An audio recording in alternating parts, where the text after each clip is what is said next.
News 18 India.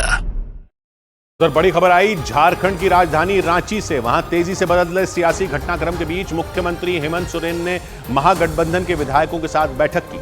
सूत्रों के मुताबिक इस बैठक में ताजा राजनीतिक हालात पर चर्चा हुई। इससे पहले लापता होने की खबरों के बीच दोपहर में मुख्यमंत्री हेमंत सोरेन महात्मा गांधी की प्रतिमा के सामने श्रद्धांजलि देने पहुंच गए, क्योंकि बीजेपी ने आरोप लगाया था कि ईडी से बचने के लिए झारखंड के मुख्यमंत्री 2 दिन से लापता थे।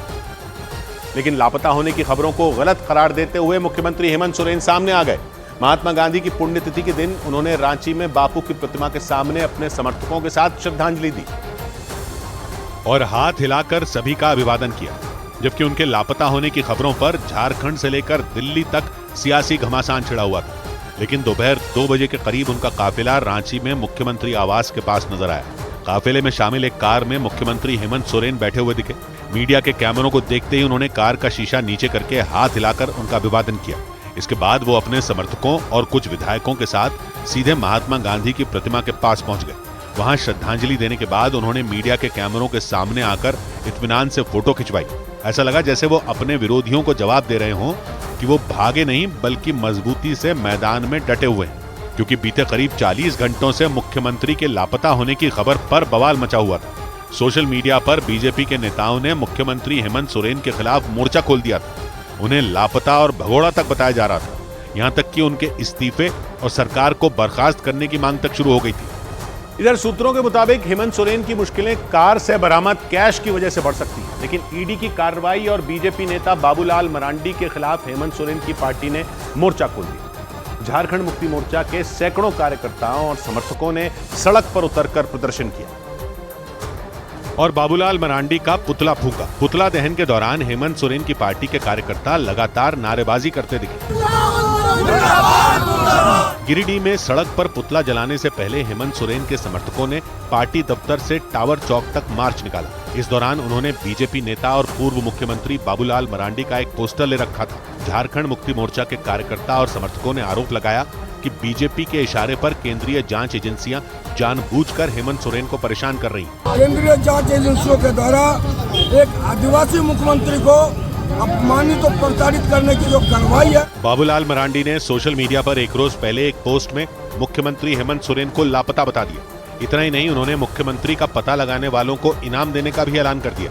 और इसी वजह से हेमंत सोरेन की पार्टी के कार्यकर्ता बाबूलाल मरांडी पर भड़क गए। लेकिन झारखंड मुक्ति मोर्चा के प्रदर्शन का जवाब बीजेपी ने भी झारखंड में प्रदर्शन करके दिया। गिरिडीह और जामताड़ा में बीजेपी कार्यकर्ताओं ने हेमंत सरकार के खिलाफ आक्रोश रैली निकाली और हेमंत सोरेन का पुतला जलाकर अपना गुस्सा जाहिर किया। सरकार के खिलाफ आक्रोश रैली के दौरान बीजेपी नेताओं और कार्यकर्ताओं ने हेमंत सोरेन के इस्तीफे की मांग की।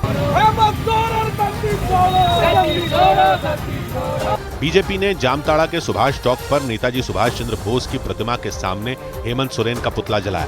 बीजेपी नेताओं ने आरोप लगाया कि हेमंत सोरेन सरकार ने झारखंड के किसानों, छात्रों, बेरोजगारों और युवाओं को ठगने का काम किया। यह जो है सो झारखंड के साथ खिलवाड़ कर रहा है हर क्षेत्रों में। हेमंत सोरेन के खिलाफ बीजेपी के गुस्से की तस्वीरें गिरिडीह से भी सामने आई। वहां भी पेपर लीक मामले को लेकर बीजेपी कार्यकर्ताओं ने मुख्यमंत्री का पुतला फूंका। हाथों में बीजेपी का झंडा लिए हुए कार्यकर्ता हेमंत सोरेन के खिलाफ नारेबाजी करते दिखे।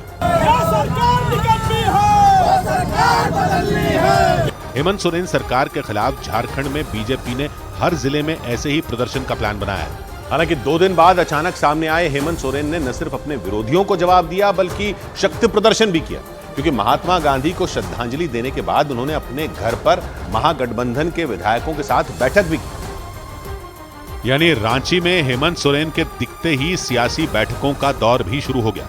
हेमंत सोरेन जब बैठक के लिए हॉल में पहुंचे तो कुछ विधायकों ने उन्हें गले लगाया तो कई विधायकों ने हाथ मिलाकर उनका स्वागत किया।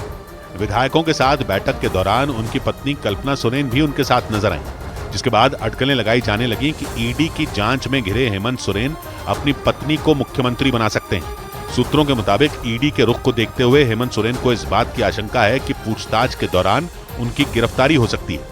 सूत्र बताते हैं कि झारखंड में हुए जमीन घोटाला मामले में ईडी हेमंत सोरेन से पूछताछ करना चाहती है और उसी घोटाले की जांच के दौरान ईडी ने 14 लोगों को गिरफ्तार भी किया है। और झारखंड के मुख्यमंत्री हेमंत सोरेन भी उसी मामले में ईडी के रडार पर हैं। और इसीलिए बीजेपी ने आरोप लगाया कि गिरफ्तारी से बचने के लिए हेमंत सोरेन 2 दिन से लापता थे। जबकि ईडी की कई टीमें रांची से लेकर दिल्ली तक उन्हें तलाश रही थी। लेकिन हेमंत सोरेन के रांची लौटने के बाद उनकी पार्टी ने बीजेपी पर तीखा हमला बोला। झारखंड मुक्ति मोर्चा ने प्रेस कॉन्फ्रेंस करके बताया कि मुख्यमंत्री कहीं भागे नहीं थे, बल्कि अपने निजी काम से दिल्ली गए थे। और इतना ही नहीं, हेमंत सोरेन की पार्टी ने तो प्रेस कॉन्फ्रेंस में बीजेपी नेता बाबूलाल मरांडी का सीधे सीधे नाम लेकर उन पर हमला बोला। कोई बोलता लापता थे, हमारा राशन पानी बंद हो गया था क्या? झारखंड मुक्ति मोर्चा ने ईडी की कार्रवाई को बीजेपी की सोची समझी साजिश करार दिया। खुलेआम गुंडागर्दी हो रहा केंद्रीय एजेंसियों को लेकर। झारखंड के राज्यपाल की तरफ से डीजीपी और मुख्य सचिव को तलब किए जाने पर भी हेमंत सोरेन की पार्टी ने तीखा वार किया। झारखंड मुक्ति मोर्चा का आरोप है कि बीजेपी उनके नेता को बदनाम करने की कोशिश कर रही है। लेकिन झारखंड में चल रही सियासी गहमागहमी के बीच दिल्ली में ईडी की एक टीम ने हेमंत सोरेन के घर पर छापा मारा, क्योंकि खबर थी कि हेमंत सोरेन अपने दिल्ली वाले घर में छिपे हो सकते हैं। वहां हेमंत सोरेन तो नहीं मिले, लेकिन सूत्रों के मुताबिक ईडी ने उनकी एक BMW कार जब्त कर ली।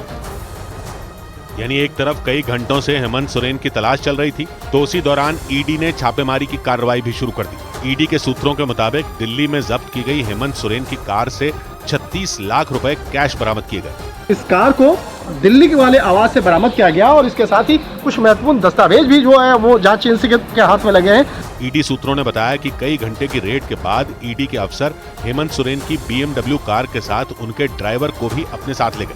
सूत्रों के मुताबिक हेमंत सोरेन ईडी के रडार पर हैं और जांच एजेंसी उनकी पाई पाई का हिसाब किताब खंगाल रही है। सूत्रों ने बताया कि ईडी अब इस बात का पता लगाने में जुट गई कि कार से बरामद 36 लाख कैश हेमंत सोरेन तक कैसे और कहां से पहुंचा, क्योंकि 2019 में हेमंत सोरेन की तरफ से चुनाव आयोग को दिए गए हलफनामे के मुताबिक उनके पास 25,13,250 रुपए कैश था और उनकी पत्नी के पास 2,55,240 रुपए कैश था। इसका मतलब यह कि हेमंत सोरेन की कार से बरामद रकम हलफनामे में दी गई कुल रकम से ज्यादा है।